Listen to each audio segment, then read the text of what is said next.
Competition को निकालने का जो सबसे प्यारा फॉर्मूला है वो है E and are.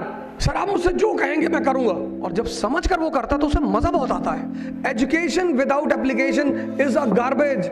After Birmingham he is the only person in British history who is having a independent house. होश में बोलो, होश में। तुम बड़े गेम खेलने जा रहे हो।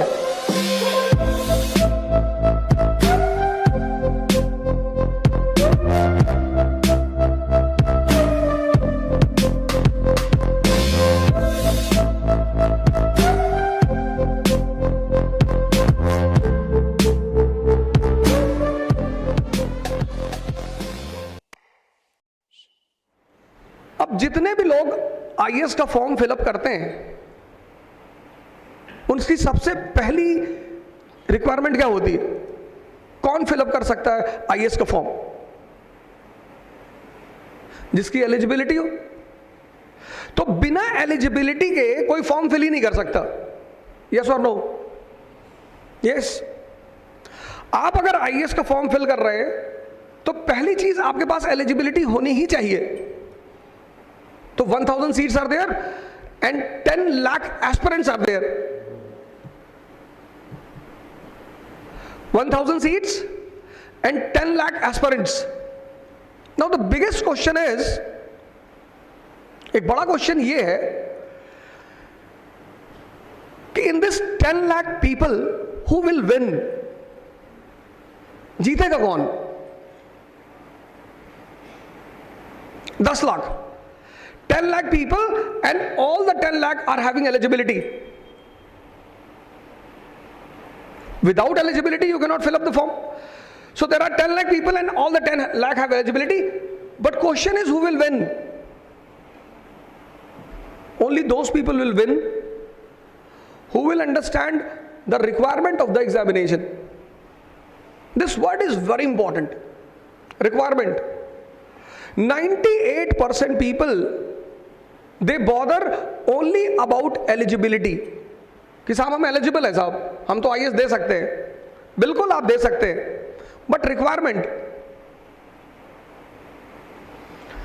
Success requires understanding of the requirement. अब ये रिक्वायरमेंट क्या है? पहली requirement, first requirement, education is a eligibility. You are a graduate, you are eligible, and all the 10 lakh are educated. You are getting my point? Education is a eligibility and all the 10 lakh aspirants are eligible. Then what is the requirement in that? Requirement is knowledge. These two words are very different. Education and knowledge. Education means information. Knowledge means understanding. Competition को निकालने का जो सबसे प्यारा formula है वो है E and R. E मतलब एलिजिबिलिटी, आर मतलब requirement. What is eligibility for IAS? Graduation. What is requirement for IAS? Knowledge. This first point is clear? Any doubt from the first point? Knowledge. आप पढ़ते हो सिर्फ Newton's first law, body at rest will be at rest, a body in motion will be in motion until and unless external force is applied. बस आपने रट लिया। Apply कहां करोगे? बोर्ड के एग्जाम आ रहे हैं, आपका बेटा बेटी पढ़ नहीं रहा है, तो आपने अपने बेटे से कहा कि बाइक खरीद कर देंगे, हार्ले डेविडसन, अगर 98% आई तो बॉडी वॉज एट रेस्ट, बैठा हुआ तो चुपचाप कमरे में, and you said Harley Davidson external force, पढ़ रहा 12-12 घंटा Newton's first law. Education is information, knowledge means आप अप्लाई कर सकते हो। Apply anything which you cannot apply you don't keep, उसी को तो आप गार्बेज बोलते हो। Education without application is a garbage. Anything which you does not use, जो चीज आपकी डे टू डे लाइफ में यूज नहीं है वो आपके लिए बेकार है। तो अगर एजुकेशन आपकी डे टू डे लाइफ में यूज नहीं है, आपके लिए बेकार है sir. This is what UPSC says. तो you have to convert your education into your knowledge. तो पहली रिक्वायरमेंट जो यूपीएससी की है, the first requirement of any big thing, not only UPSC, is knowledge. और नॉलेज का मतलब क्या है? Understanding. Education is information, knowledge means understanding. दूसरी रिक्वायरमेंट सक्सेस की, second important requirement, smartness, not labour. Smartness मतलब what to do and how to do, क्या करें और कैसे करें। You got a book, you started reading it, but you are confused कि what to take out from this book, इस किताब से निकालें क्या। A labourer, he will finish the entire book without any gain. मजदूर मतलब क्या? जो मेहनत बहुत करे पर फायदा ना हो। मनी इज नॉट अ फायदा, your wage is not a फायदा। मेहनत नहीं करना sir. Labour, people come to me and say कि sir I can study for 24 hours, why don't you study for 28 hours? 4 घंटे सपने में भी पढ़ लिया करो। अरे नहीं सर, सर आप मुझसे जो कहेंगे मैं करूंगा। इंडियन ओशियन में कूदोगे? ऐसे क्यों बोलते हो? आप ये मुझसे कहो कि जो आप मुझे कहेंगे, जो मेरी सफलता के लिए अच्छा होगा वो मैं करूंगा। आप मुझसे जो कहेंगे, 2 करोड़ रुपए ले आओ।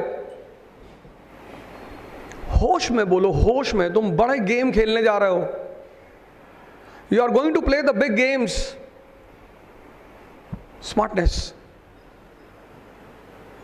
और स्मार्ट आदमी में और लेबर में बस एक फर्क है, लेबर से ज्यादा मेहनत स्मार्ट आदमी करता है, पर समझकर। और जब समझकर वो करता तो उसे मजा बहुत आता है। Whenever you do the labor and you understand, you enjoy. आप पानी में कूद गए और आप तैर नहीं पा रहे, 15 मिनट बाद आप बाहर आ जाएंगे, because you will not enjoy. किसी चीज में whenever you want to enter anything, the first thing you have to develop in that thing is enjoyment.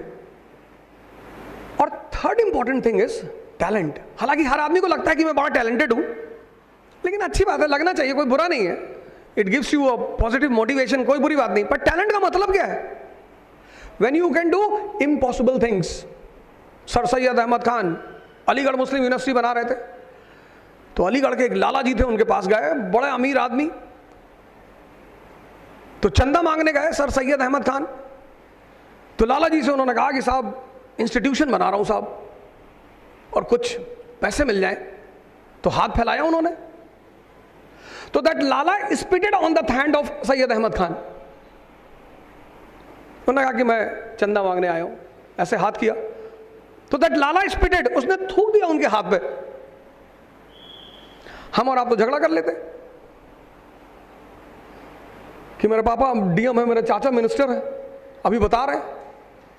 Syed Ahmad Khan started smiling, he took that spit in his hand and kept into his pocket and turned to the lala and said thank you. तो लाला जी को बड़ा odd लगा कि ये क्या हो गया यार। तो लाला जी ने कहा कि सैयद साहब आप बड़े खुश नजर आ रहे हैं, मैंने तो आपके हाथ पे थूका है। अरे बोले नहीं लाला जी, जब आप किसी से मांगते हो कुछ तो उसके पास जो होता है वही तो वो देता है। लाला ने 1874 में 2 लाख रुपया दिया, सिर्फ उस अदा के बल पे। इसको बोलते हैं talent. When you can do impossible, आपको लगता है बिल्कुल करेंगे। Motilal Nehru, there is a policy in England कि when you buy a land you have to buy in area and height. Land scarcity है इंग्लैंड में, तो you have to buy the land in area and height. तो he bought the land in area and 15 feet height. तो once you construct your house you have to sell the roof to the other party. आपको अपनी छत बेचनी है। तो मोतीलाल नेहरू ने कहा कि मैं अपना इंडिपेंडेंट घर चाहता हूं, मैं अपनी छत किसी को बेचूंगा नहीं। तो उनकी वाइफ ने कहा इट्स अ लॉ, आप कुछ कर नहीं पाएंगे। अरे बोले करेंगे। तो 15 feet height, he had bought 15 feet height, he constructed his roof at 13 feet. Height 15 foot खरीदी थी, 13 फीट पे छत बना दी। तो whenever the next buyer came, he said to the next buyer कि leave the 2 feet and then construct, 2 feet छोड़ देना। तो ब्रिटेन को एक नया लॉ पास करना पड़ा कि जितना फीट में खरीदोगे उतना बनाना है। After Birmingham, he is the only person in British history who's having an independent house. यह है टैलेंट।